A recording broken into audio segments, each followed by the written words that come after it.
Vamos a entregarle este tiempo al Señor y vamos a darle gracias y pedirle que esté obrando en nuestras vidas. Señor, gracias por tu palabra, gracias porque, Señor, tú estás interesado en cambiarnos, en renovarnos, en transformarnos conforme al modelo de Jesús.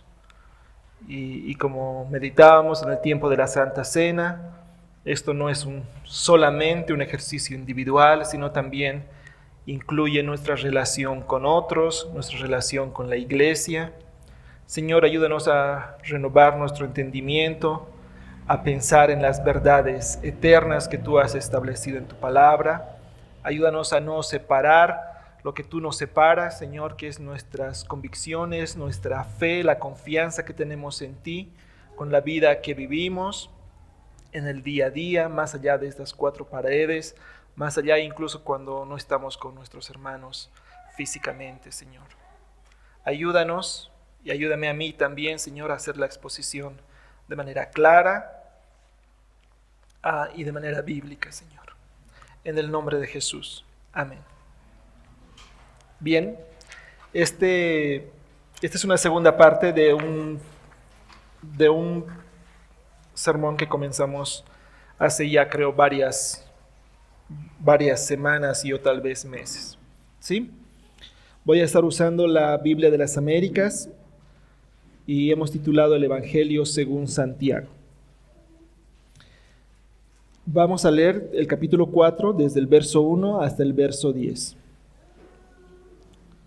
Santiago capítulo 4 desde el verso 1 hasta el verso 10.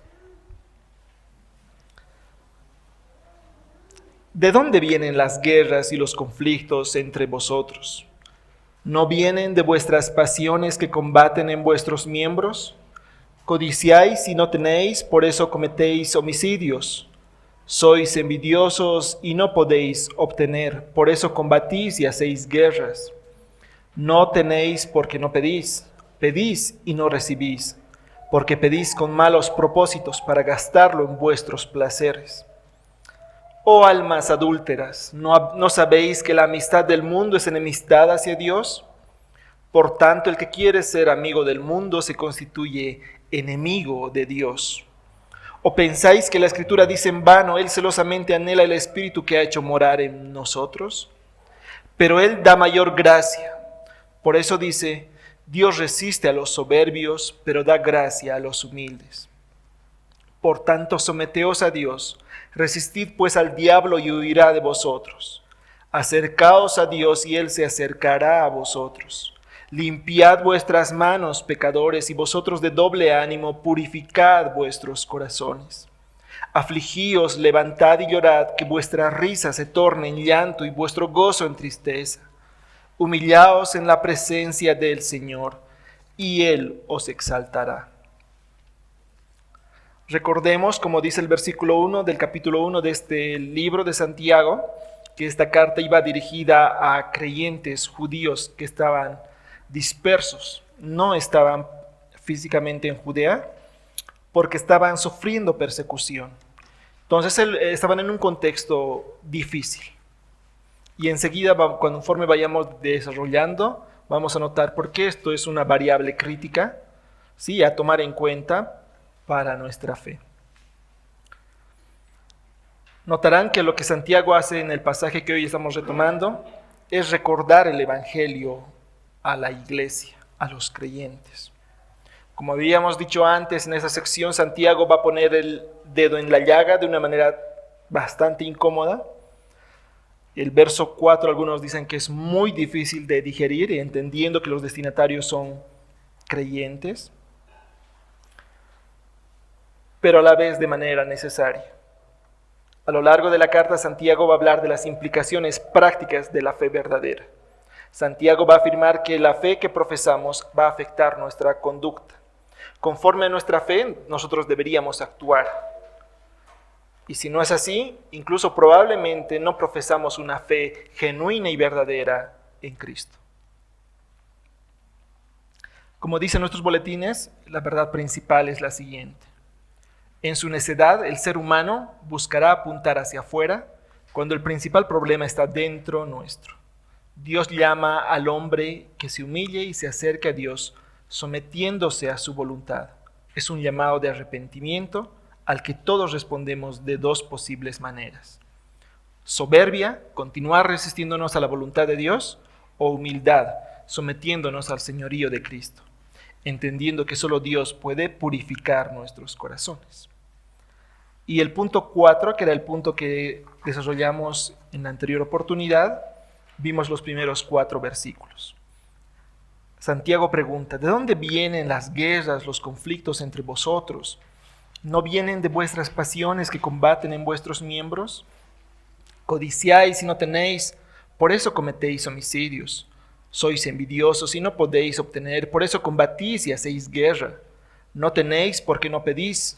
Pedís y no recibís porque pedís con malos propósitos, para gastarlo en vuestros placeres. Y termina diciendo este verso: oh almas adúlteras, ¿no sabéis que la amistad del mundo es enemistad hacia Dios? Por tanto, el que quiera ser amigo del mundo, se constituye enemigo de Dios. Santiago, sin intentar taparlo, saca a la luz una realidad que estaban atravesando. Creyentes que, si bien estaban viviendo entregados al pecado, o tal vez no estaban viviendo entregados al pecado, pero estaban siendo muy influenciados por el pecado. Vivían en conflictos producto de sus pasiones. Los creyentes codiciaban, no cumpliendo el 10º mandamiento, ¿no? Y que es el mandamiento que se refleja en Éxodo y también en Deuteronomio. Y al quebrantar el 10º mandamiento, ellos también estaban quebrantando el 6º mandamiento, que decía: no matarás. En resumen, habíamos dicho que debido a nuestros propios deseos pecaminosos y la influencia de un mundo caído, nos vemos tentados a vivir entregados a la búsqueda de un placer egoísta. Y aquí va a haber dos realidades. En el caso de quienes no han nacido de nuevo, es decir, de quienes no son creyentes, ellos van a vivir siendo esclavos del pecado.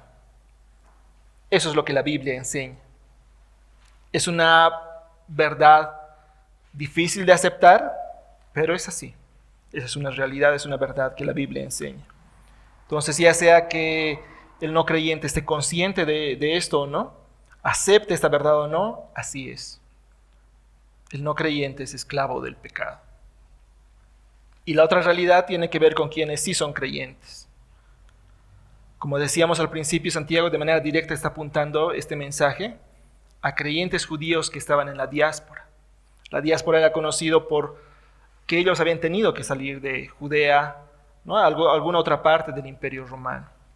Obviamente ese era un contexto difícil, dejar a su gente, dejar su cultura, su zona de confort, ¿sí?, y estar en un lugar que implicaba persecución.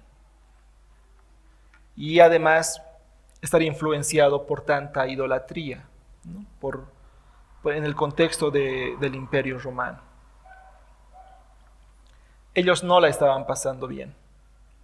No era un contexto fácil, así que probablemente si ves horizontalmente puedes decir que hay razones por las cuales ellos estaban abrazando o queriendo abrazar su fe en Cristo, pero a la vez también queriendo abrazar el mundo. Pero en ese contexto Santiago les dice: oh almas adúlteras, ¿no sabéis que la amistad del mundo es enemistad hacia Dios? Por tanto, el que quiere ser amigo del mundo se constituye enemigo de Dios. Esta palabra griega que se utiliza o que se traduce como adúltera tiene una connotación femenina. Y varios teólogos discutían por qué tiene una connotación femenina, por qué tiene, o acaso solamente se está refiriendo a mujeres, ¿no?, a mujeres creyentes. Y probablemente esto es una referencia al Antiguo Testamento. En el Antiguo Testamento, frecuentemente, por ejemplo, los profetas en especial, cuando ellos tenían que hacer profecías, ellos hacían una comparación entre Yahvé y su pueblo. Y hacían la comparación con una relación matrimonial. Yahvé era el esposo y su pueblo era la esposa. Y este ejemplo se repite a lo largo de varios profetas. Y en especial podemos ver, por ejemplo, eso en Oseas, ¿no?, con la esposa que le es infiel a Oseas y que representaba esa relación y representaba cómo Israel frecuentemente le era infiel a Dios.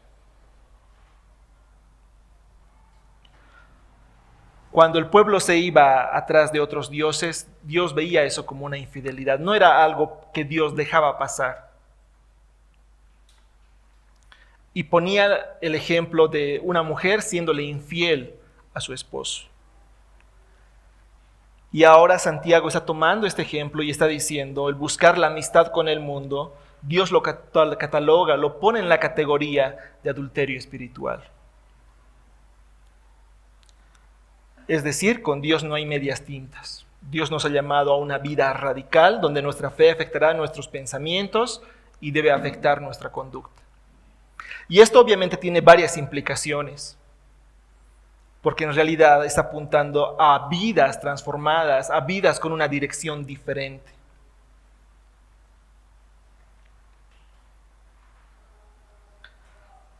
Y cuando abrazamos una fe que no es verdadera, probablemente nosotros vamos a querer separar espacios en los cuales le vamos a rendir un culto a Dios.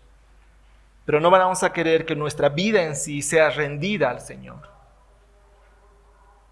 Pero acá claramente Santiago está diciendo que eso es, que hacerte enemigo del mundo es constituirte enemigo de Dios. En otras palabras, es pelear contra Dios. Y esto es algo que Dios no toma por poco, es algo que Dios toma muy en serio. Acompáñeme con sus Biblias a 1 Corintios capítulo 10, verso 21.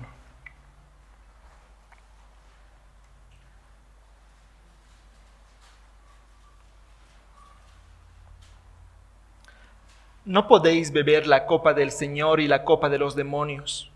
No podéis participar de la cena del Señor y de la mesa de los demonios. ¿O provocaremos a celos al Señor? ¿Somos acaso más fuertes que Él? O un pasaje que probablemente pronto va a ser predicado acá también, Apocalipsis capítulo 3, verso 14. Apocalipsis capítulo 3, verso 14. Y escribe el ángel de la iglesia en la Odisea, el Amén, el testigo fiel y verdadero, el principio de la creación de Dios, dice esto. Yo conozco tus obras, que ni eres frío ni caliente. Ojalá fueras frío o caliente. Así, puesto que eres tibio y no frío ni caliente, te vomitaré de mi boca. Porque dices, soy rico, me he enriquecido y de nada tengo necesidad, y no sabes que eres un miserable y digno de lástima. Y pobre, ciego y desnudo, te aconsejo que de mí compres oro refinado por fuego para que te hagas rico, y vestiduras blancas para que te vistas y no se manifieste la vergüenza de tu desnudez, y colirio para ungir tus ojos para que puedas ver. Yo reprendo y disciplino a todos los que amo. Sé pues celoso y arrepiéntete. Dios nos ha llamado a hacer luz y a no moldarnos a lo que el mundo promueve. Y como decíamos, los destinatarios de esta carta eran judíos que estaban en la diáspora, que estaban pasando en un contexto difícil, y en ese contexto difícil Santiago les dice, sean radicales en su manera de vivir. No sean tibios. No abracen con una mano a Dios y con otra mano al mundo. No debemos intentar con una mano levantar la Biblia y con la otra abrazar lo que este mundo atesora. El que quiere ser amigo del mundo se constituye enemigo de Dios. Entonces Santiago está construyendo una imagen y dice, en un contexto complejo, difícil, donde tus pasiones te van a llevar a hacer cosas que no glorifican a Dios y que encima el mundo va a arrastrarte a lo mismo, a que vivas una vida egoísta, tú un día vas a rendir cuentas al Señor. Y ante ese gran problema, Dios mismo es el que pone una gran solución. Pero Dios en su bondad y misericordia nos hace un llamado general. La respuesta de Dios es el Evangelio. Y el Evangelio incluye un llamado al arrepentimiento, humillarnos delante de Dios y acercarnos por medio de Jesucristo. comprendiendo que solo Él puede cambiar nuestros corazones. Para aquellos que aún creen que el Evangelio es solo para quienes no conocen a Dios, es decir, que para no creyentes, debo aclarar que el Evangelio también es para creyentes. Tal vez no va a ser en un sentido de salvación, en un sentido salvífico, pero sí en un sentido de santificación. Y es algo en lo que frecuentemente en nuestras vidas tenemos que volver al Evangelio y entender que su poder, el poder del Evangelio, está en Dios y no en aquellos que abrazan esa fe. A Santiago capítulo 4, verso 5. ¿O pensáis que la Escritura dice en vano, Él celosamente anhela el Espíritu que ha hecho morar en nosotros? Cuando hablamos de celos en el ser humano, generalmente se lo va a resaltar como una característica negativa, ¿no? Incluso pecaminosa. Por ejemplo, en Gálatas 5:20, cuando está hablando de las obras de la carne, va a mencionar celos. Una persona puede estar celosa de otra por el trabajo que ésta tiene y que el otro no tiene. O la casa que la otra persona tiene y que él no tiene. O el vehículo que esa persona tiene y que el otro no tiene. O la esposa que tiene y que el otro no tiene. O el esposo. Y así podemos ir pensando en varios ejemplos. Y en general, ¿por qué? Porque los celos en ese contexto negativo está asociado a la envidia, a algo que uno no tiene y que el otro sí. Y entonces brota o proviene de un corazón pecaminoso, ¿no? De una naturaleza pecaminosa. Y como decíamos, la Biblia mismo en Gálatas 5:20 refleja eso. Pero por otro lado, la Biblia cuando habla de Dios y cuando habla de celo de Dios, no lo pone como en un contexto negativo. No lo pone como que es Dios celoso porque está sintiendo envidia. Y eso hay que marcar la diferencia.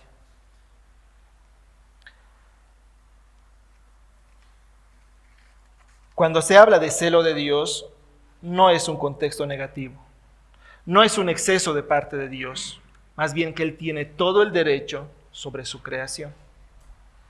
Pasamos a Éxodo capítulo 20. Este pasaje que en las últimas semanas como iglesia hemos estado meditando en estos mandamientos, ¿sí? Los 10 mandamientos, el decálogo de la ley de Dios. Éxodo capítulo 20, verso 3.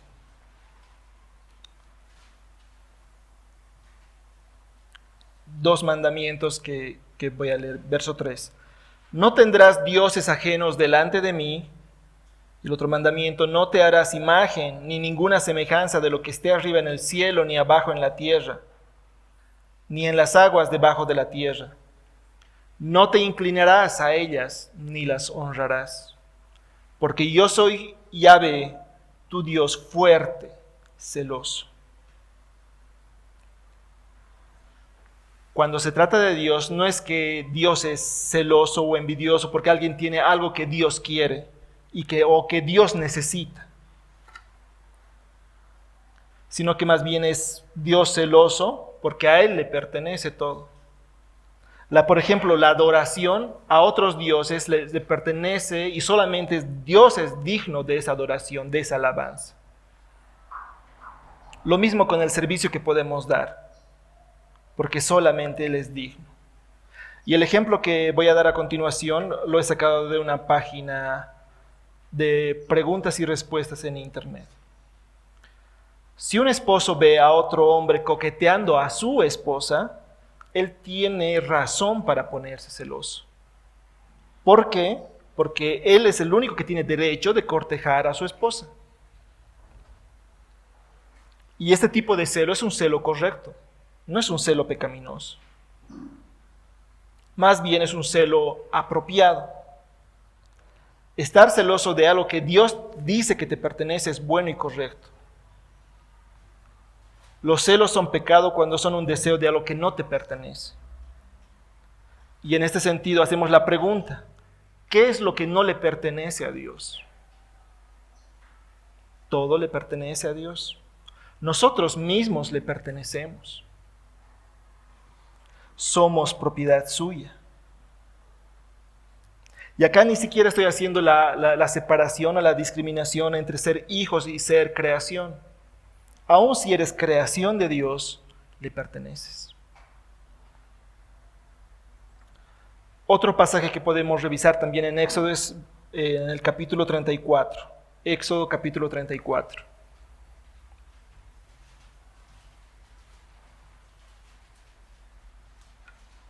Verso 10. Y Dios contestó: He aquí voy a hacer un pacto. Delante de todo el pueblo haré maravillas que no se han hecho en toda la tierra ni en ninguna de las naciones. Y todo el pueblo en medio del cual habitas verá la obra de Yahvé, porque es cosa temible la que haré por medio de ti. Observa lo que te mando hoy. He aquí yo echo de delante de ti al amorreo, al cananeo, al hitita, al fereceo, al heveo y al jebuseo. Cuídate de no hacer pacto con los habitantes de la tierra donde vas, no sea que esto se convierta en tropezadero en medio de ti, sino que derribaréis sus altares y quebraréis sus pilares sagrados y cortaréis sus aceras, que eran diosas paganas. Pues no adorarás a ningún otro Dios, ya que Yahvé, cuyo nombre es celoso, es Dios celoso. Pero cuando perdemos de vista esto, y cuando probablemente nuestro enfoque solamente es el amor de Dios, o la misericordia de Dios, o el perdón de Dios, y acá se le está atribuyendo este nombre a Dios, Dios celoso. Cuando perdemos de vista esto, probablemente vamos a hacer cosas, aún a título de la misericordia de Dios, vamos a hacer cosas que Dios aborrece, que Dios no ve con buenos ojos. Hoy por hoy, por ejemplo, escuchamos, y me comentaban incluso acá en Cochabamba, de iglesias evangélicas que celebraban Halloween porque querían alcanzar a las personas.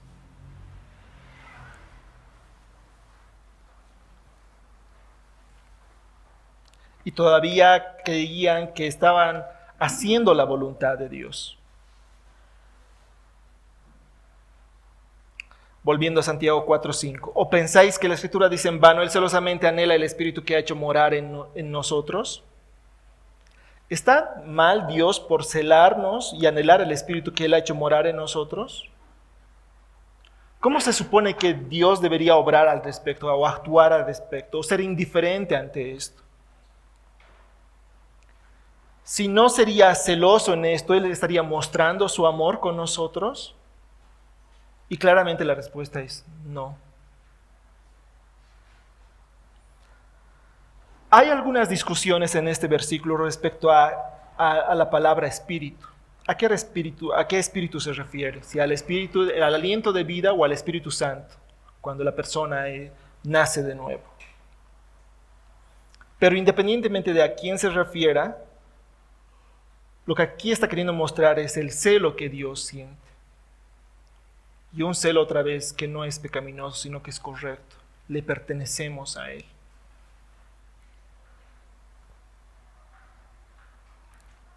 Yahvé Dios está en todo su derecho de celarnos porque le pertenecemos, porque somos propiedad suya. Si como cristianos estamos a medias con el Señor y a medias con el mundo, Dios lo sabe y Él no va a estar indiferente ante esto.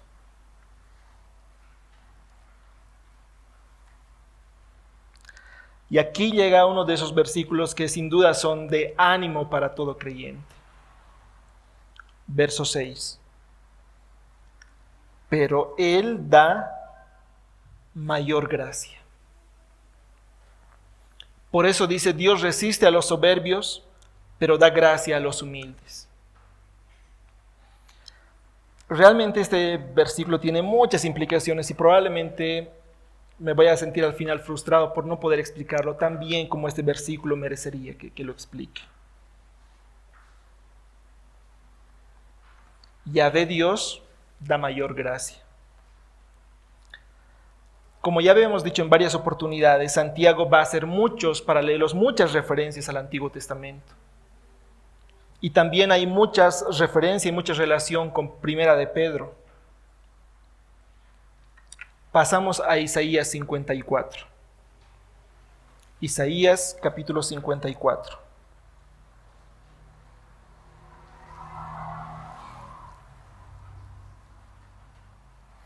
El Antiguo Testamento frecuentemente está haciendo referencia a cómo Israel se va en pos de otros dioses, cómo Israel es infiel a Dios. Isaías capítulo 54, verso 5 en adelante. Porque tu esposo es tu hacedor, Yahvé de los ejércitos es su nombre, y tu Redentor es el Santo de Israel, que se llama Dios de toda la tierra. Porque como a mujer abandonada y afligida de espíritu, te ha llamado Yahvé, y como a esposa de la juventud que es repudiada, dice tu Dios. Por un breve momento te abandoné, pero con gran compasión te recogeré. En un acceso de ira, escondí mi rostro de ti por un momento, pero con misericordia eterna tendré compasión de ti, dice Yahvé tu Redentor.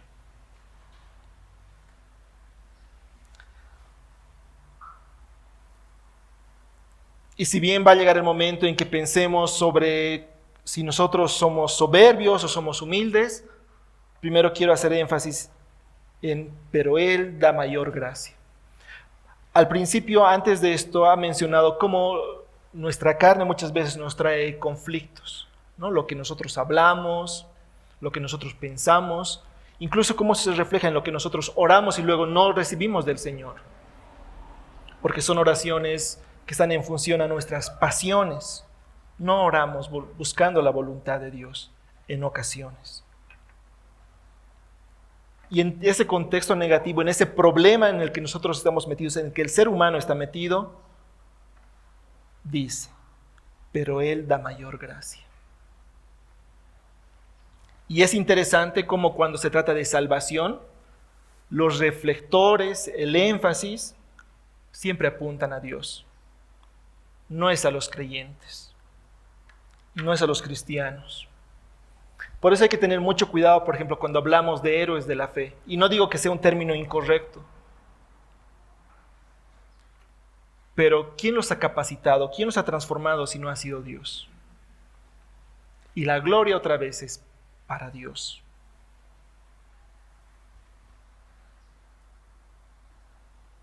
El versículo 6 empieza diciendo, pero queriendo marcar un contraste. Antes hemos mostrado la debilidad de las personas. Ahora mostramos la fuerza de Dios.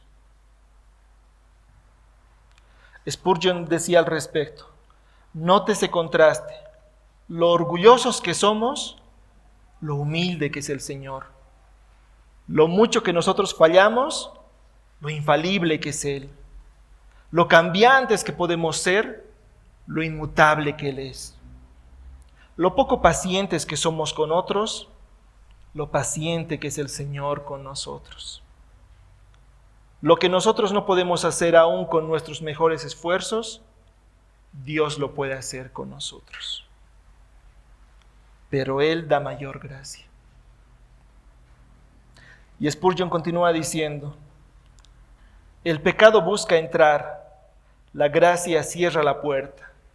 El pecado trata de obtener el dominio, pero la gracia, que es más fuerte que el pecado, se resiste y no lo permite. El pecado nos hace caer a veces y pone su pie en nuestro cuello. La gracia viene al rescate. El pecado sube como el diluvio de Noé, pero la gracia cabalga sobre las cimas de las montañas como el arca. Pero Él da mayor gracia. Alabado sea el nombre del Señor. Santiago continúa diciendo, Dios resiste a los soberbios, pero da gracia a los humildes. Y otra vez, esto es una referencia al Antiguo Testamento, a Proverbios, capítulo 3, verso 34. Y aunque no es una referencia exacta tal cual, es muy semejante. Proverbios 3:34 dice, ciertamente Él se burla de los burladores, pero da gracia a los afligidos. Y también el apóstol Pedro va a hacer referencia a esto en su primera carta y va a decir en el capítulo 5, verso 5, asimismo vosotros los más jóvenes, estad sujetos a los mayores, y todos revestidos de humildad en vuestro trato, porque Dios resiste a los soberbios, pero da gracia a los humildes. Y otra vez vemos ahí cómo Santiago está haciendo una fuerte referencia al Antiguo Testamento y también la conexión y no así contradicción que hay con otras cartas del Nuevo Testamento, en este caso Primera de Pedro. Cuando Dios dice que resiste a los soberbios, varios comentaristas coinciden en que la figura es como que Dios se pone en orden de batalla contra ellos. ¿Qué quiere decir? Es estar frente a frente, con intereses encontrados. Ya que ellos con su soberbia se resisten a Dios, Dios les paga con la misma moneda. Dios se resiste a ellos. Y la figura entonces, podemos recordar varios escenarios y varias figuras de personas soberbias que nos muestra el Antiguo Testamento. Por ejemplo, podemos pensar en Faraón, que se resiste a hacer la instrucción que Dios había dado de liberar al pueblo. O como cuando Jonás no quiere obedecer el mandato que Dios le da. Él se estaba resistiendo y estaba luchando contra Dios mismo. Y en un sentido contrario, este verso dice, opone a los humildes. Y no es que los humildes reciben el favor de Dios porque son humildes en sí mismos, sino está el tema, ¿por qué son humildes? Y ellos son humildes porque reconocen su bancarrota espiritual. Reconocen que tienen una deuda impagable con el Señor. No es que llega un momento en que nosotros estamos a cuentas con el Señor y entonces a partir de ahí merecemos la gracia. Porque entonces dejaría de ser gracia.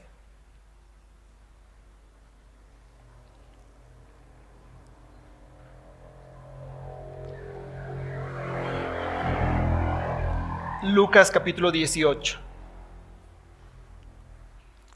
Lucas capítulo 18. Y seguimos con la idea, Dios resiste a los soberbios, pero da gracia a los humildes.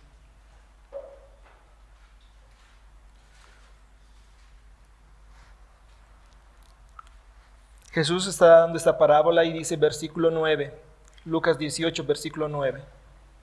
Refirió también esta parábola a unos que confiaban en sí mismos como justos y despreciaban a los demás. 2 hombres subieron al templo a orar, uno era fariseo y el otro recaudador de impuestos.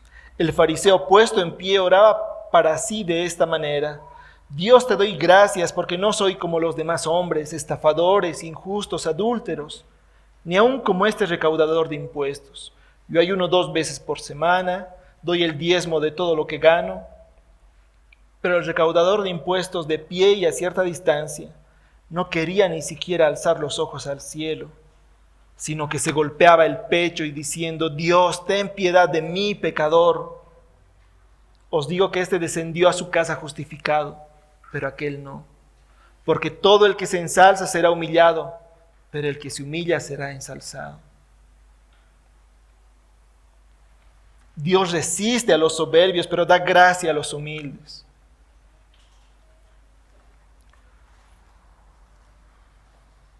Y esto a veces es difícil de comprender para algunos no creyentes, que pueden ser vistos bien por la sociedad, que pueden regirse con altos valores morales, pero que no han confiado en Cristo.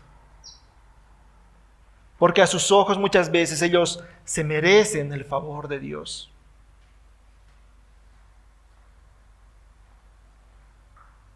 Pero también muchas veces como creyentes nosotros podemos tener oraciones semejantes a las del fariseo, o pensamientos semejantes a las del fariseo. Y a veces podemos envanecernos de que conocemos más la Biblia que otros, o que nuestra doctrina está mejor que la de otros. Incluso he visto creyentes que se jactan de la cantidad de años que son creyentes.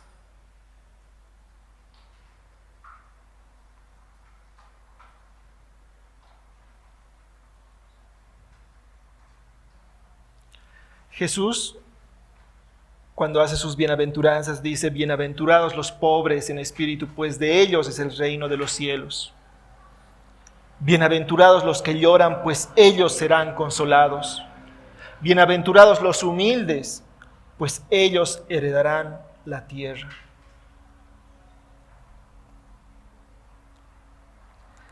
Y aunque este mensaje claramente puede ser una transmisión del Evangelio también, y donde el no creyente debe meditar en esto, recuerden que en principio y directamente este mensaje es para creyentes. La pregunta es: ¿cómo está nuestro corazón? ¿A nuestros ojos necesitamos al Salvador? ¿O tal vez a nuestros ojos solamente lo hemos visto como un pasaje al cielo? ¿A nuestros ojos somos mejores que otros? Y aun si estamos bien en la fe, creciendo en el Señor, ¿reconocemos que eso es gracia de Dios?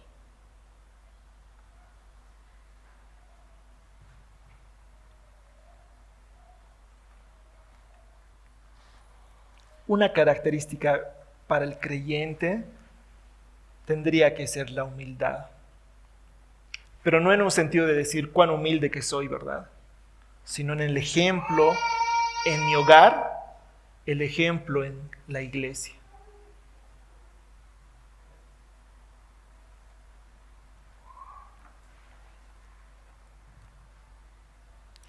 Una vez que Santiago explica que el ser humano tiene un gran problema dentro de él y que la respuesta es acercarnos a Dios con humildad, reconocer nuestra condición delante de Dios, que volvamos la mirada y nuestra confianza al Salvador Jesucristo.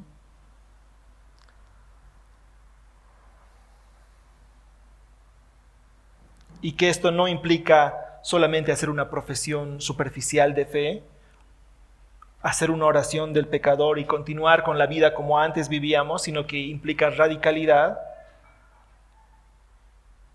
Santiago hace 7 demandas. Y en esas 7 demandas obviamente está apuntando al Evangelio. Pero en un sentido la demanda la hace a los receptores de esta carta.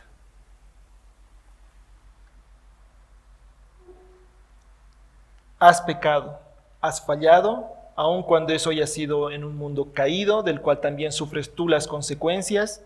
Debes entender que hay maldad en tu corazón y que esa maldad debe ser tratada. Y lo que no puedes hacer es abrazar a Dios y continuar con tu vida abrazando al mundo. Y entonces vienen las demandas que hace Santiago. Santiago capítulo 4, verso 7. Por tanto, someteos a Dios, resistid pues al diablo y huirá de vosotros. Acercaos a Dios y Él se acercará a vosotros. Limpiad vuestras manos, pecadores. Y vosotros de doble ánimo, purificad vuestros corazones. Afligíos, lamentad y llorad de vuestra risa, que vuestra risa se torne en llanto y vuestro gozo en tristeza. Humillaos en la presencia del Señor y Él os exaltará. 7 demandas que hace Santiago y que las hace al lector: acercarse a Dios, resistir al diablo, limpiar sus manos, purificar sus corazones, arrepentirse de corazón, cuando está hablando de afligirse, lamentar y llorar. Y finalmente, humillarse en la presencia de Dios. Es la persona quien debe someterse a Dios, es la persona quien debe acercarse a Dios, es la persona quien debe resistir al diablo. Incluso es la persona llamada a limpiar sus manos y purificar su corazón. Es la persona a la que se le hace la demanda de arrepentirse y humillarse delante de Dios. Ahora bien, por la misma Biblia sabemos que esto no es posible para el ser humano. El ser humano en sí mismo no es capaz de volverse de las tinieblas a la luz, porque ama las tinieblas. Pero entonces recordamos lo que decía antes. Pero Dios da más gracia.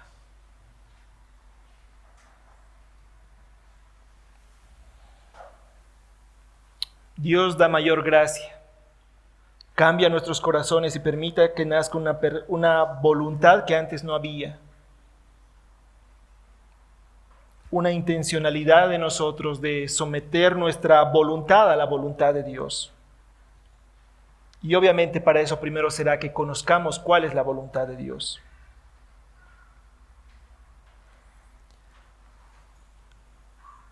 He visto cómo a veces nosotros podemos tergiversar el sentido de este pasaje, ¿no? Y por ejemplo, con un sobreénfasis en el diablo, en cómo resistir al diablo, cuando el punto está en que más bien nosotros debemos someternos a Dios, acercarnos a Dios.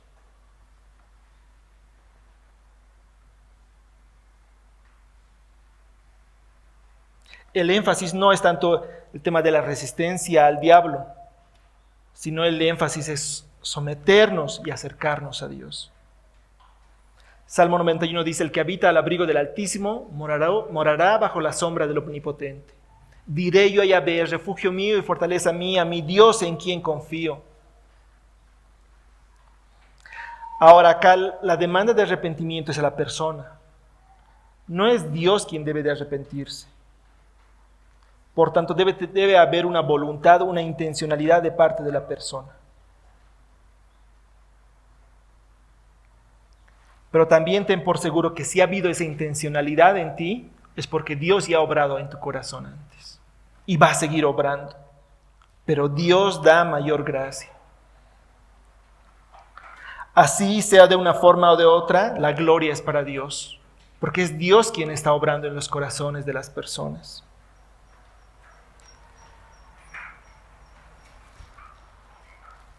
Quiero marcar lo siguiente, en el verso 7 dice: por tanto someteos a Dios, y en el verso 10 termina diciendo: humillaos en la presencia de Yahvé. Entonces todo lo que está diciendo dentro de eso se engloba en algo que las personas somos llamados a hacer, arrepentirnos delante de Dios. En el verso 8 cuando dice: acercaos a Dios y Él se acercará a vosotros, Santiago una vez más está haciendo referencia a pasajes del Antiguo Testamento, Zacarías y Malaquías. Vamos a leer Malaquías. Malaquías 3, verso 6. Malaquías está antes de Mateo. Malaquías 3, verso 6. Porque yo, Yahvé, no cambio. Por eso vosotros, oh hijos de Jacob, no habéis sido consumidos. Desde los días de vuestros padres os habéis apartado de mis estatutos, y no los habéis guardado.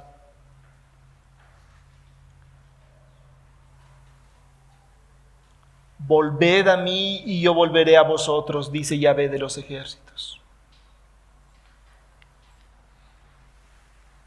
Volved a mí y yo volveré a vosotros, dice Yahvé de los ejércitos. Y ahora es tan semejante con lo que acá está diciendo en Santiago. Acercaos a Dios y Él se acercará a vosotros. Limpiad vuestras manos, pecadores, y vosotros de doble ánimo, purificad vuestros corazones. Y obviamente aquí podía haber la pregunta ¿de qué nos está salvando Dios si nosotros seguimos abrazando el pecado? Y obviamente aquí el enfoque es: limpiad vuestras manos, pecadores. Por eso es que está mal cuando se utiliza esa frase de salvo siempre salvo, ¿no? Cuando se habla de que no importa tu forma de vivir, porque Dios te ha salvado. Y aunque podemos conversar si esa frase es correcta o no es correcta, el enfoque ahí es lo que está mal. A Dios claro que le importa cómo vivimos, sino de qué nos ha salvado Dios.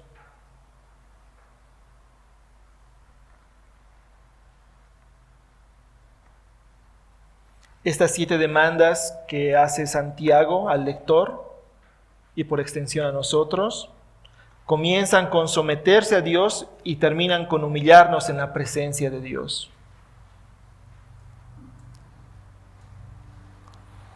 Pero también valga el meditar y el pensar cómo debemos entender esto de someternos a Dios y cómo debemos entender esto de humillarnos delante de Dios. ¿Y por qué? Porque a veces podemos pensar que someternos a Dios es hacer la oración del pecador, o por extensión puedo creer que porque estoy asistiendo a una iglesia por años, o porque mis papás son creyentes, o mis papás están involucrados en el servicio en la iglesia, yo también soy creyente.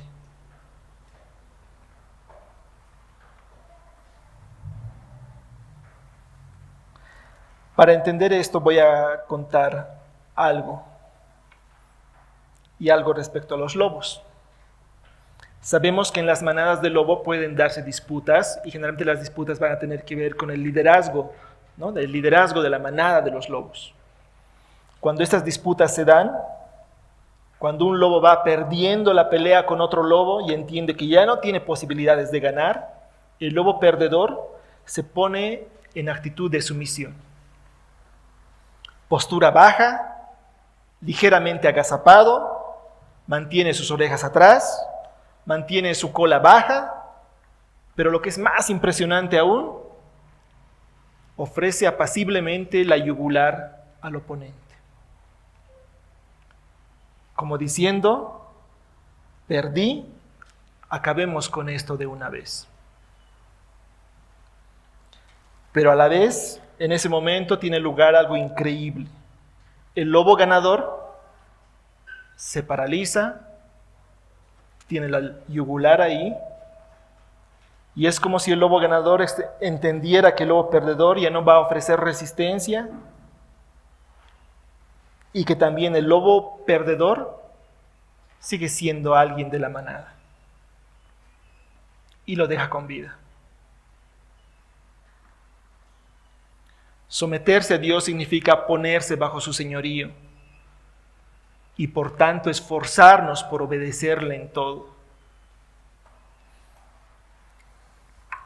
No sé si solamente me ha pasado a mí, probablemente no, porque varias veces lo he escuchado, pero hay tantas cosas que se enseñan y se mal enseñan en las iglesias evangélicas, occidentales por lo menos, ¿no? Y a veces que nos llevan a vivir una fe tan superficial.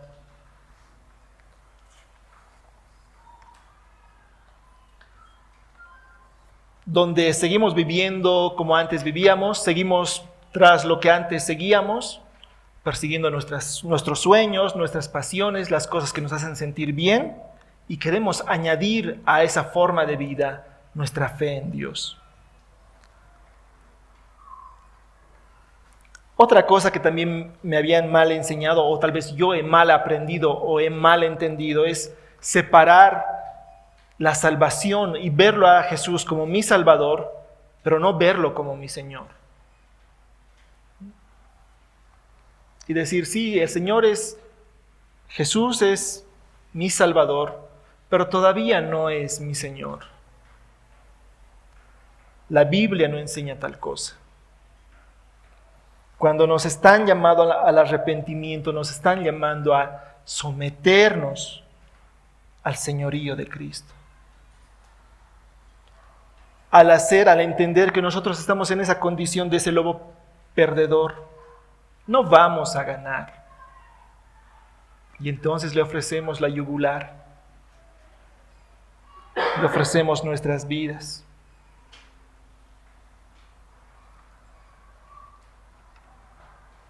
Tú comandas, tú mandas. Me voy a esforzar, y no estoy hablando en esto de perfección otra vez, porque sabemos que en la vida cristiana muchas veces, y por eso es que nosotros muchas veces nos vamos a equivocar, muchas veces vamos a pecar, pero por eso es tan importante que tengamos el Evangelio presente todos los días de nuestra vida y que recordemos el Evangelio.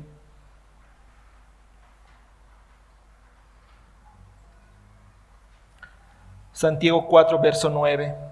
Afligíos, lamentad y llorad, que vuestra risa se torne en llanto y vuestro gozo en tristeza. ¿Por qué Dios estaría pidiendo que nuestra risa se torne en llanto? Este verso está apuntando a la gravedad del pecado. ¿Han notado cómo la sociedad tiende a trivializar, a disminuir la gravedad del pecado? ¿Cómo se han creado chistes donde te burlas del pecado?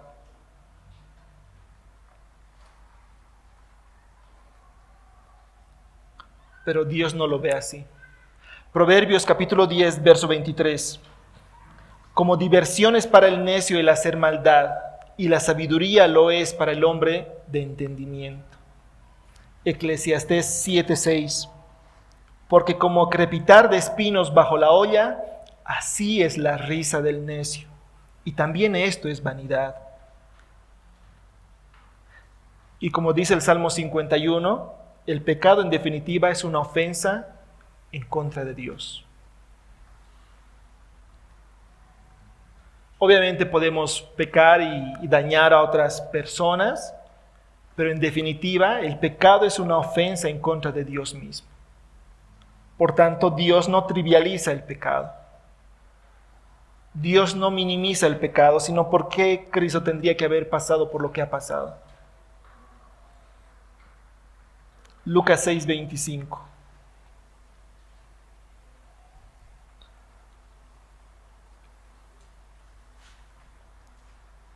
Ay de vosotros, está hablando Jesús, ay de vosotros los que ahora estáis saciados, porque tendréis hambre. Ay de vosotros los que ahora reís, porque os lamentaréis y lloraréis. Incluso los mismos cristianos comprometidos podemos llegar a disminuir la gravedad del pecado. Como creyentes, nuestra inclinación puede ser querer hablar sobre el perdón de Dios, querer hablar sobre la misericordia de Dios, y obviamente son atributos que nosotros debemos resaltar, pero también debemos entender la santidad de Dios, la justicia de Dios.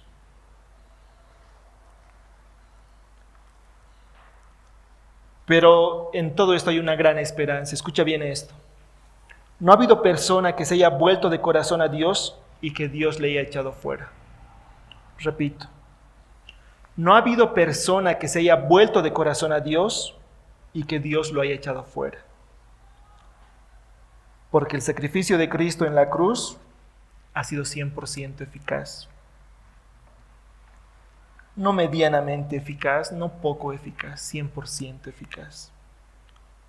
¿Cuál es tu respuesta a este mensaje? El Evangelio según Santiago. ¿Cómo respondes ante la predicación del Evangelio? No, es que yo no soy tan malo como otros. Soy reconocido por la sociedad. ¿No? Tal vez si ese es tu pensamiento, no has reflexionado lo suficiente sobre verdades bíblicas. No, es que yo ya pasé varias veces al altar, ¿no? O una vez al altar y reconocí a Cristo como mi Salvador. La pregunta es, ¿estás bajo el señorío de Dios? ¿Estás bajo el señorío de Cristo? No, es que yo ya soy creyente y no tengo que arrepentirme. Más bien, si eres creyente, hay muchas razones por las cuales debemos confesar nuestro pecado y arrepentirnos.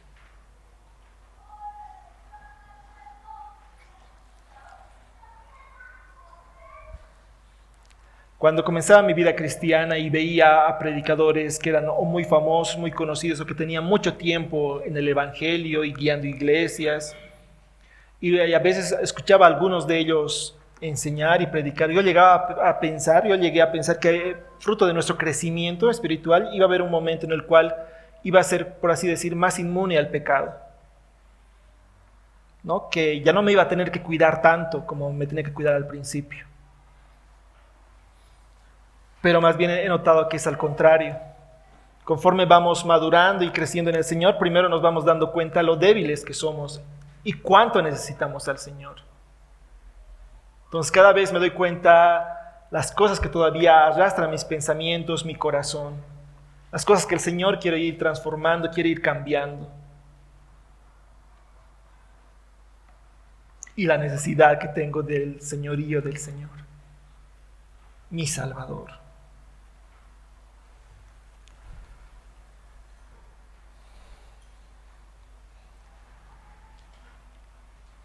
Una marca de la madurez va a ser eso, reconocer mi debilidad y a la vez someterme y acercarme al Señor. Entender que lo voy a necesitar todos los días. En mis días buenos, en mis días de paz, de tranquilidad y en mis días difíciles. Lo voy a necesitar. Ya para ir terminando, Dios es Dios celoso, pero también es Dios que da mayor gracia. Aquella gracia es suficiente para llamarnos al arrepentimiento y entender que cada vez que pecamos, sabemos y conocemos la ruta de retorno, volvernos a Cristo en verdadero arrepentimiento. El llamado de hoy es examinarnos. El llamado de hoy es el arrepentimiento. Probablemente para no creyentes, para salvación, para que reconozcan a Cristo como el único Salvador y Señor sobre todo. Y para creyentes, también es volvernos al Señor. ¿Cómo examino mi vida a la luz de la palabra de Dios? ¿Cómo son mis oraciones? ¿Cuál es el propósito general de mis oraciones? ¿Mis oraciones son bíblicas? ¿O acaso no son contestadas porque no son bíblicas? Y con eso no se me malentienda. No digo que siempre van a ser contestadas favorablemente cuando sean bíblicas.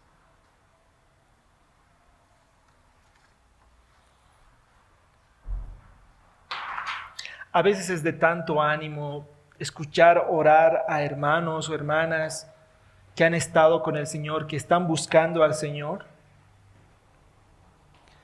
Soy muy animado cuando escucho a un hermano o hermana y notas que ha estado con el Señor, notas que ha estado buscando al Señor, que ha estado buscando su palabra.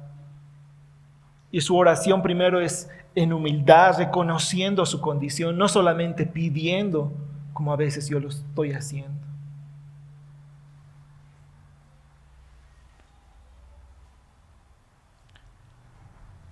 Para quienes no han confiado en Jesucristo, este es un llamado de arrepentimiento. Reconocer su maldad, dolerse por esa maldad y confiar solo en Cristo. Ojalá hoy sea el día de su salvación. Para los creyentes, examinarnos, entender que el enemigo no solo está en lo que el mundo ofrece, no solamente es Satanás, sino que está en nosotros. Reconocer nuestra maldad o a veces reconocer nuestra tibieza. Que queremos estar bien con Dios, pero a la vez también queremos estar bien con el mundo, abrazando el mundo, anhelando lo que el mundo está persiguiendo.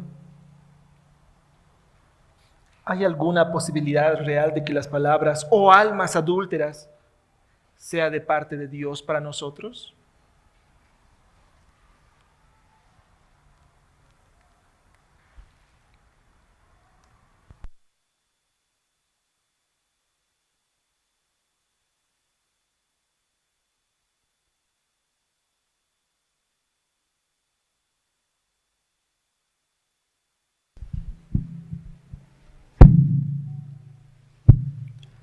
Repito, ¿hay una posibilidad real de que las palabras "oh almas adúlteras" sea de parte de Dios para nosotros?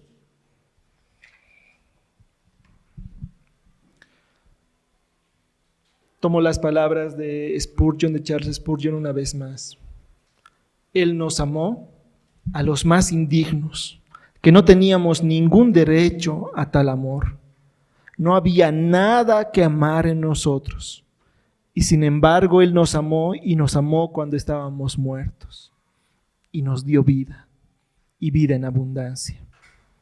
Voy a leer para terminar Zacarías 1:3.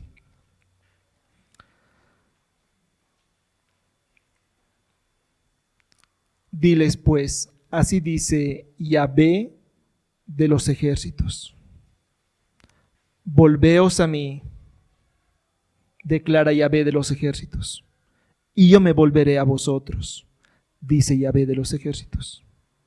No seáis como vuestros padres, a quienes los antiguos profetas proclamaron diciendo, así dice Yahvé de los ejércitos.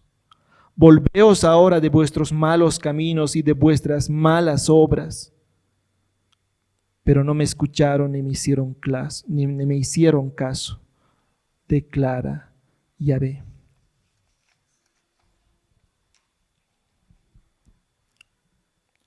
En Juan 8, Jesús les respondió, en verdad os digo que todo el que comete pecado es esclavo del pecado, y el esclavo no queda en la casa para siempre. El Hijo sí permanece para siempre. Así que si el Hijo os hace libres, seréis realmente libres. Vamos a orar. Señor, te damos gracias por tu palabra. Gracias porque no nos has llamado solamente a repetir una oración, a reunirnos con determinada frecuencia y vivir las vidas que antes vivíamos, Señor. Tú quieres que nos acerquemos a ti, que nos humillemos delante de ti, que reconozcamos nuestra pobreza espiritual, la necesidad que tenemos de ti. Como un día, Señor, ha sido para salvación, también entendemos que después es para santificación. Ayúdanos, Señor, a revisar nuestras vidas, qué áreas de nuestras vidas a veces batallamos, queremos seguir nosotros al frente, gobernando, Señor, y no someterlas a ti. Ayúdanos en la dirección de nuestras vidas, ayúdanos a examinar nuestras vidas a la luz de tu palabra, ayúdanos a ver si aún tal vez con buenas intenciones hemos abrazado cosas que este mundo ofrece, Señor, que son contrarias a ti, que son de tropiezo para mí, que son de tropiezo para mi familia. Y ayúdanos también, Señor, a corregir.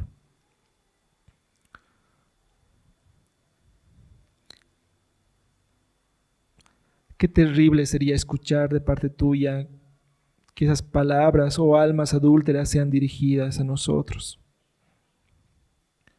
Señor, ayúdanos a no tomar por poco el pecado, pero ayúdanos también a ver la gracia que hay en ti. Cuando no te considerábamos, cuando no te amábamos, Señor, tú nos has alcanzado. Tú nos amas y tú buscas nuestro bien.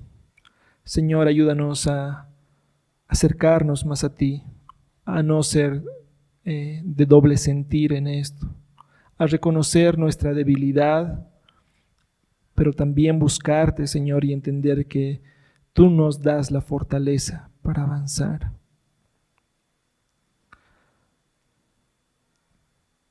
Ayúdanos a entender que no va a llegar un momento en el cual ya no vamos a necesitar de tu gracia para seguir adelante. Es cada día, Padre. Ayúdanos a no ser soberbios ante ti, ante la enseñanza, ante la corrección. Ayúdanos a tener un corazón humilde, Señor, como ese recaudador de impuestos que oraba, Señor, que entendía que todo es gracia, Señor, que todo es tu misericordia, tu favor inmerecido.